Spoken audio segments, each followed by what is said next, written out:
საქართველოში განხორციელებული რეფორმები გააცნო ნიკა გილაურმაც ბრაზილიაში მიმდინარე სამიტის მონაწილეებს პარტნიორობა ღია მმართველობისათვის ამ სამიტის მონაწილეებმა დეტალური ინფორმაცია საქართველოს შესახებ იმ წიგნიდანაც მიიღეს, რომელიც მსოფლიო ბანკმა ქართული რეფორმების შესახებ გამოსცა. პრემიერ-მინისტრი ბრაზილიის პრეზიდენტსაც შეხვდა. ნიკა გილაურის ბრაზილიაში ვიზიტის პოლიტიკური ნაწილი ამით დასრულებულია. პრემიერი დღეიდან მოლაპარაკებებს სან-პაულოში გამართავს. იგი ბიზნეს სექტორის წარმომადგენლებს შეხვდება. საუბარი ძირითადად ენერგეტიკის, სოფლის მეურნეობისა და სამშენებლო სფეროში თანამშრომლობას შეეხება.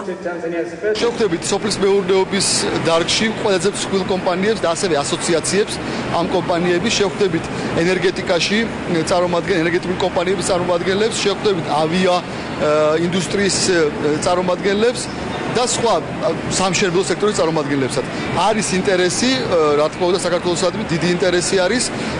ძალიან ბევრი ბრაზილიური კომპანია დღეს ვაჭრობს ჩვენს რეგიონთან, პოსტსაბჭოთა სივრცესთან, თურქეთთან და მათ უნდათ რომ რაღაც ახალი ბაზა იპოვონ და შემდეგ აი ამ ბაზიდან უკვე უფრო მარტივად ინვესტირება გააკეთონ და ივაჭროს სხვა ქვეყნებთან. ესეთი ბაზა ჩვენ მინდა იყოს საქართველოს.